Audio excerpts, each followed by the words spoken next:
شروع اللہ کا نام لے کر جو بڑا مہربان نہایت رحم والا ہے۔ لوگو اپنے پروردگار سے ڈرو کہ قیامت کا زلزلہ ایک حادثہ عظیم ہے۔ اے مخاطب، جس دن تو اس کو دیکھے گا اس دن یہ حال ہوگا کہ تمام دودھ پلانے والی عورتیں اپنے بچوں کو بھول جائیں گی اور تمام حمل والیوں کے حمل گر پڑیں گے، اور لوگ تجھ کو مدہوش نظر آئیں گے، حالانکہ وہ مدہوش نہیں ہوں گے بلکہ عذاب دیکھ کر مدہوش ہو رہے ہوں گے۔ بے شک اللہ کا عذاب بڑا سخت ہے۔ اور بعض لوگ ایسے ہیں جو اللہ کی شان میں علم کے بغیر جھگڑتے اور ہر شیطان سرکش کی پیروی کرتے ہیں، جس کے بارے میں لکھ دیا گیا ہے کہ جو اسے دوست رکھے گا تو وہ اس کو گمراہ کر دے گا اور دوزخ کے عذاب کا رستہ دکھائے گا۔ لوگو، اگر تم کو مرنے کے بعد جی اٹھنے میں کچھ شک ہو تو ہم نے تم کو پہلی بار بھی تو پیدا کیا تھا، یعنی ابتدا میں مٹی سے، پھر اس سے نطفہ بنا کر، پھر اس سے خون کا لوتھڑا بنا کر، پھر اس سے بوٹی بنا کر جس کی بناوٹ کامل بھی ہوتی ہے اور ناقص بھی، تاکہ تم پر اپنی خالقیت ظاہر کر دیں۔ اور ہم جس کو چاہتے ہیں ایک میعاد مقرر تک پیٹ میں ٹھہرائے رکھتے ہیں، پھر تم کو بچہ بنا کر نکالتے ہیں، پھر تم جوانی کو پہنچتے ہو، اور بعض قبل از پیری مر جاتے ہیں، اور بعض بڑھاپے کی نہایت خراب عمر کی طرف لوٹائے جاتے ہیں کہ بہت کچھ جاننے کے بعد بالکل بے علم ہو جاتی ہیں۔ اور اے دیکھنے والے، تو دیکھتا ہے کہ ایک وقت میں زمین خشک پڑی ہوتی ہے، پھر جب ہم اس پر مے برساتے ہیں تو وہ شاداب ہو جاتی اور ابھرنے لگتی ہے اور طرح طرح کی بارونق چیزیں اگاتی ہے۔ ان قدرتوں سے ظاہر ہے کہ اللہ ہی قادر مطلق ہے جو برحق ہے، اور یہ کہ وہ مردوں کو زندہ کر دیتا ہے، اور یہ کہ وہ ہر چیز پر قدرت رکھتا ہے، اور یہ کہ قیامت آنے والی ہے اس میں کچھ شک نہیں، اور یہ کہ اللہ سب لوگوں کو جو قبروں میں ہیں جلا اٹھائے گا۔ اور لوگوں میں کوئی ایسا بھی ہے جو اللہ کی شان میں بغیر علم کے اور بغیر ہدایت کے اور بغیر کتاب روشن کے جھگڑتا ہے اور تکبر سے گردن موڑ لیتا ہے تاکہ لوگوں کو اللہ کے رستے سے گمراہ کر دے۔ اس کے لیے دنیا میں ذلت ہے، اور قیامت کے دن ہم اسے عذاب آتش سوزاں کا مزہ چکھائیں گے۔ اے سرکش، یہ اس کفر کی سزا ہے جو تیرے ہاتھوں نے آگے بھیجا ہے، اور اللہ اپنے بندوں پر ظلم کرنے والا نہیں۔ اور لوگوں میں بعض ایسا بھی ہے جو کنارے پر کھڑا ہو کر اللہ کی عبادت کرتا ہے، اگر اس کو کوئی دنیاوی فائدہ پہنچے تو اس کے سبب مطمئن ہو جائے، اور اگر کوئی آفت پڑے تو منہ کے بل لوٹ جائے، یعنی پھر کافر ہو جائے۔ اس نے دنیا میں بھی نقصان اٹھایا اور آخرت میں بھی، یہی تو صاف نقصان ہے۔ یہ اللہ کے سوا ایسی چیز کو پکارتا ہے جو نہ اسے نقصان پہنچائے اور نہ فائدہ دے سکے، یہی تو پرلے درجے کی گمراہی ہے۔ بلکہ ایسے شخص کو پکارتا ہے جس کا نقصان فائدے سے زیادہ قریب ہے۔ ایسا دوست بھی برا اور ایسا ساتھی بھی برا۔ جو لوگ ایمان لائے اور عمل نیک کرتے رہے، اللہ ان کو بہشتوں میں داخل کرے گا جن کے نیچے نہریں بہ رہی ہیں۔ کچھ شک نہیں کہ اللہ جو چاہتا ہے کرتا ہے۔ جو شخص یہ گمان کرتا ہو کہ اللہ اس کو دنیا اور آخرت میں مدد نہیں دے گا تو اس کو چاہیے کہ اوپر کی طرف یعنی اپنے گھر کی چھت میں ایک رسی باندھے، پھر اس سے اپنا گلا گھونٹ لے، پھر دیکھے کہ آیا یہ تدبیر اس کے غصے کو دور کر دیتی ہے۔ اور اسی طرح ہم نے اس قرآن کو اتارا جس کی تمام باتیں کھلی ہوئی ہیں، اور یہ یاد رکھو کہ اللہ جس کو چاہتا ہے ہدایت دیتا ہے۔ جو لوگ مومن یعنی مسلمان ہیں اور جو یہودی ہیں اور ستارہ پرست اور عیسائی اور مجوسی اور مشرک، اللہ ان سب میں قیامت کے دن فیصلہ کر دے گا۔ بے شک اللہ ہر چیز سے باخبر ہے۔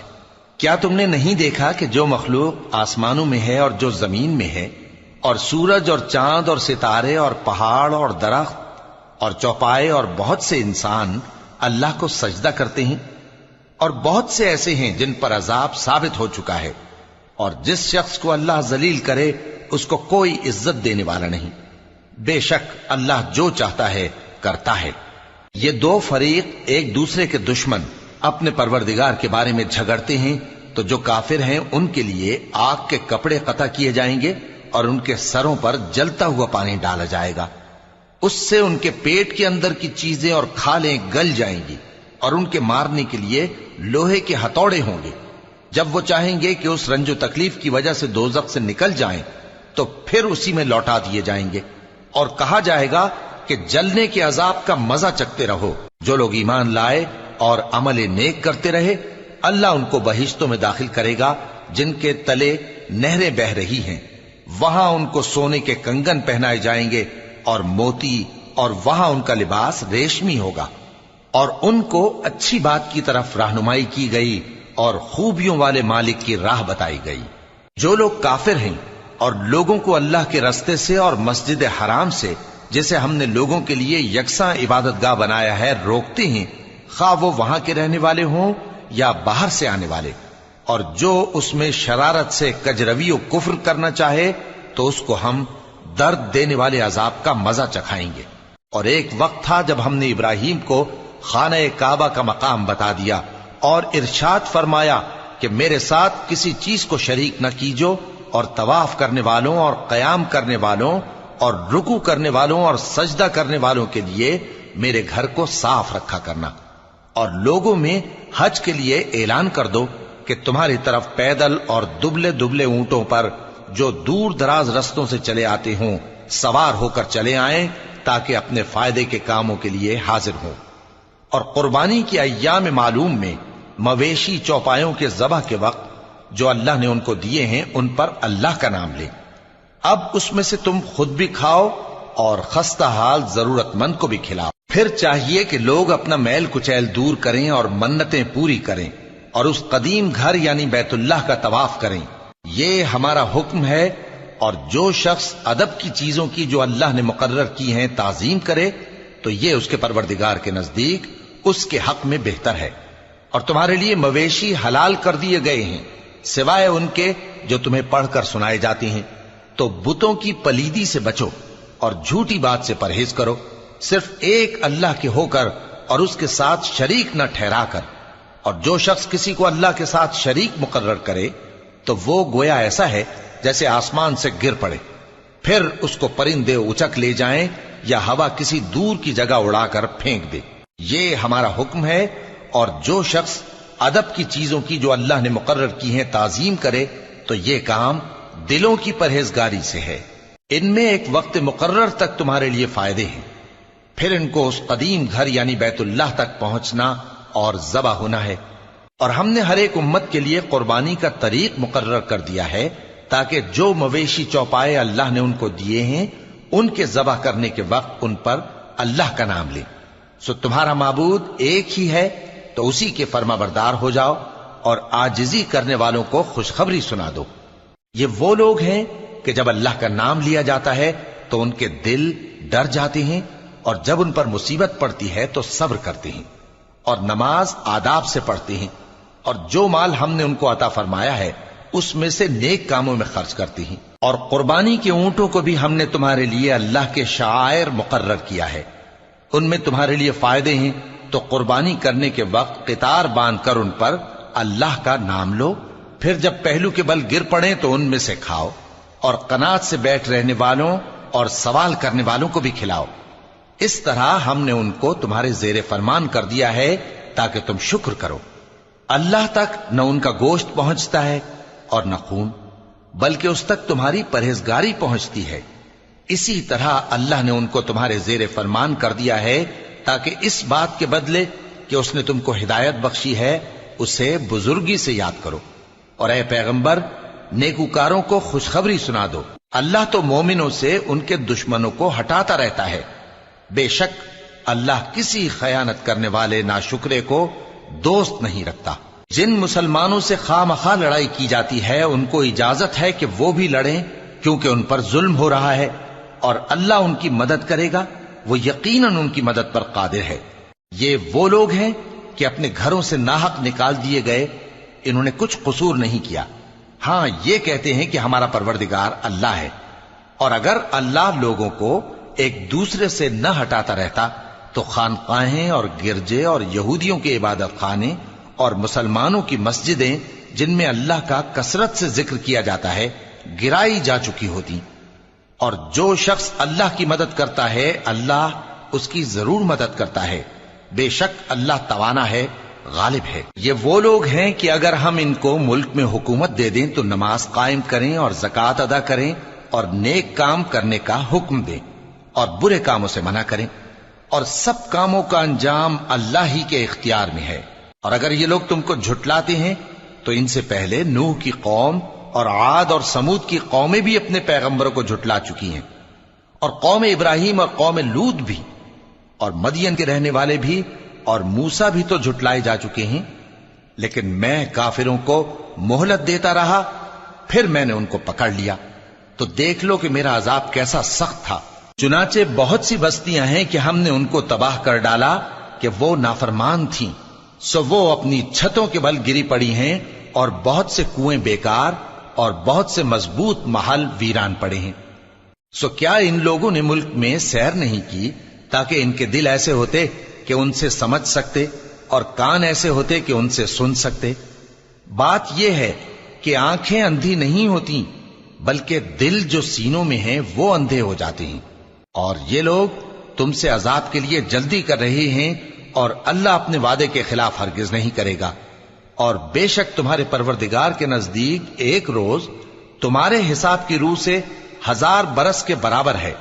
اور بہت سی بستیاں ہیں کہ میں ان کو مہلت دیتا رہا جبکہ وہ نافرمان تھیں، پھر میں نے ان کو پکڑ لیا، اور میری ہی طرف لوٹ کر آنا ہے۔ اے پیغمبر کہہ دو کہ لوگوں میں تو تم کو کھلم کھلا خبردار کرنے والا ہوں، تو جو لوگ ایمان لائے اور کام نیک کیے ان کے لیے بخشش اور عزت کی روزی ہے، اور جن لوگوں نے ہماری آیتوں میں اپنے خیال میں ہمیں عاجز کرنے کے لیے دوڑ دھوپ کی وہ اہل دوزخ ہیں۔ اور ہم نے تم سے پہلے کوئی رسول اور نبی نہیں بھیجا مگر اس کا یہ حال تھا کہ جب وہ کوئی آرزو کرتا تھا تو شیطان اس کی آرزو میں وسوسہ ڈال دیتا تھا، تو جو وسوسہ شیطان ڈالتا ہے اللہ اس کو دور کر دیتا ہے، پھر اللہ اپنی آیتوں کو مضبوط کر دیتا ہے، اور اللہ علم والا ہے، حکمت والا ہے۔ غرض اس سے یہ ہے کہ جو وسوسہ شیطان ڈالتا ہے اس کو ان لوگوں کے لیے جن کے دلوں میں بیماری ہے اور جن کے دل سخت ہیں ذریعہ آزمائش ٹھہرائے۔ بے شک ظالم لوگ مخالفت میں دور جا پڑے۔ اور یہ بھی غرض ہے کہ جن لوگوں کو علم عطا ہوا ہے وہ جان لیں کہ وہ یعنی وحی تمہارے پروردگار کی طرف سے حق ہے، تو وہ اس پر ایمان لائیں اور ان کے دل اللہ کے آگے عاجزی کریں۔ اور جو لوگ ایمان لائے ہیں اللہ ان کو سیدھے رستے کی طرف ہدایت کرتا ہے، اور کافر لوگ ہمیشہ اس کی طرف سے شک میں رہیں گے یہاں تک کہ قیامت ان پر ناگہاں آ جائے یا ایک نامبارک دن کا عذاب ان پر آ واقع ہو۔ اس روز بادشاہی اللہ ہی کی ہوگی اور وہ ان میں فیصلہ کر دے گا، تو جو لوگ ایمان لائے اور عمل نیک کرتے رہے وہ نعمت کے باغوں میں ہوں گے، اور جو کافر ہوئے اور ہماری آیتوں کو جھٹلاتے رہے ان کے لیے ذلیل کرنے والا عذاب ہوگا۔ اور جن لوگوں نے اللہ کی راہ میں ہجرت کی پھر مارے گئے یا مر گئے ان کو اللہ اچھی روزی دے گا، اور بے شک اللہ بہترین رزق دینے والا ہے۔ وہ ان کو ایسے مقام میں داخل کرے گا جسے وہ پسند کریں گے، اور اللہ تو جاننے والا ہے، بردبار ہے۔ یہ بات اللہ کے ہاں ٹھہر چکی ہے، اور جو شخص کسی کو اتنی ہی ایذا دے جتنی ایذا اس کو دی گئی، پھر اس شخص پر زیادتی کی جائے تو اللہ اس کی مدد کرے گا۔ بے شک اللہ معاف کرنے والا ہے، بخشنے والا ہے۔ یہ اس لیے کہ اللہ رات کو دن میں داخل کرتا ہے اور دن کو رات میں داخل کرتا ہے، اور اللہ تو سننے والا ہے، دیکھنے والا ہے۔ یہ اس لیے کہ اللہ ہی برحق ہے، اور جس چیز کو کافر اللہ کے سوا پکارتے ہیں وہ باطل ہے، اور اس لیے کہ اللہ اونچی شان والا ہے، بڑا ہے۔ کیا تم نہیں دیکھتے کہ اللہ آسمان سے مے برساتا ہے تو زمین سرسبز ہو جاتی ہے؟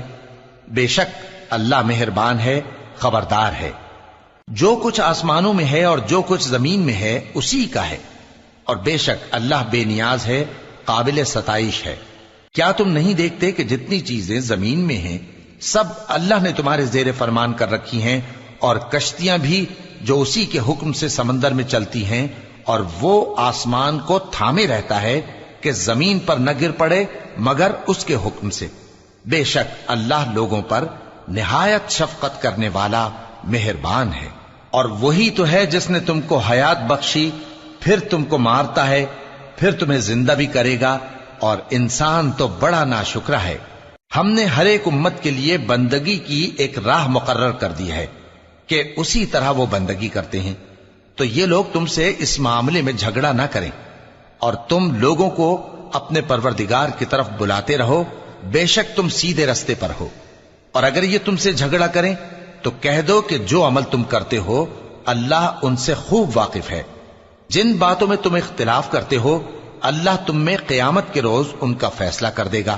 کیا تم نہیں جانتے کہ جو کچھ آسمان اور زمین میں ہے اللہ اس کو جانتا ہے؟ یہ سب کچھ کتاب میں لکھا ہوا ہے، بے شک یہ سب اللہ کو آسان ہے۔ اور یہ لوگ اللہ کے سوا ایسی چیزوں کی عبادت کرتے ہیں جن کی اس نے کوئی سند نازل نہیں فرمائی، اور نہ ان کے پاس اس کی کوئی دلیل ہے، اور ظالموں کا کوئی بھی مددگار نہیں ہوگا۔ اور جب ان کو ہماری صاف صاف آیتیں پڑھ کر سنائی جاتی ہیں تو ان کی شکل بگڑ جاتی ہے، اور تم ان کے چہروں میں صاف طور پر ناگواری دیکھتے ہو۔ ایسا لگتا ہے کہ جو لوگ ان کو ہماری آیتیں پڑھ کر سناتے ہیں ان پر حملہ کر دیں گے۔ کہہ دو کہ میں تم کو اس سے بھی بری چیز بتاؤں، وہ دوزخ کی آگ ہے جس کا اللہ نے کافروں سے وعدہ کیا ہے، اور وہ برا ٹھکانہ ہے۔ لوگوں، ایک مثال بیان کی جاتی ہے، اسے غور سے سنو کہ جن لوگوں کو تم اللہ کے سوا پکارتے ہو وہ ایک مکھی بھی نہیں بنا سکتے اگرچہ اس کے لیے سب اکٹھے ہو جائیں، اور اگر مکھی ان سے کوئی چیز چھین لے جائے تو اسے اس سے چھڑا نہیں سکتے۔ طالب اور مطلوب یعنی عابد اور معبود دونوں گئے گزرے ہیں۔ ان لوگوں نے اللہ کی قدر جیسی کرنی چاہیے تھی نہیں کی۔ کچھ شک نہیں کہ اللہ زبردست ہے، غالب ہے۔ اللہ فرشتوں میں سے پیغام پہنچانے والے منتخب کر لیتا ہے اور انسانوں میں سے بھی۔ بے شک اللہ سننے والا ہے، دیکھنے والا ہے۔ جو ان کے آگے ہے اور جو ان کے پیچھے ہے وہ اس سے واقف ہے، اور سب کاموں کا رجوع اللہ ہی کی طرف ہے۔ مومنوں، رکوع کرتے اور سجدہ کرتے اور اپنے پروردگار کی عبادت کرتے رہو اور نیک کام کرو تاکہ فلاح پاؤ، اور اللہ کی راہ میں جہاد کرو جیسا جہاد کرنے کا حق ہے۔ اس نے تم کو منتخب کیا ہے اور تم پر دین کی کسی بات میں تنگی نہیں کی، اور تمہارے لیے تمہارے باپ ابراہیم کا دین پسند کیا، اسی اللہ نے پہلے یعنی پہلی کتابوں میں تمہارا نام مسلم رکھا تھا، اور اس کتاب میں بھی وہی نام رکھا ہے۔ تو جہاد کرو تاکہ پیغمبر تمہارے بارے میں گواہ ہوں اور تم لوگوں کے مقابلے میں گواہ رہو۔ سو مسلمانوں، نماز قائم کرو اور زکوٰۃ دو اور اللہ کے دین کی رسی کو پکڑے رہو، وہی تمہارا دوست ہے۔ سو وہ کیا خوب دوست ہے اور کیا خوب مددگار ہے۔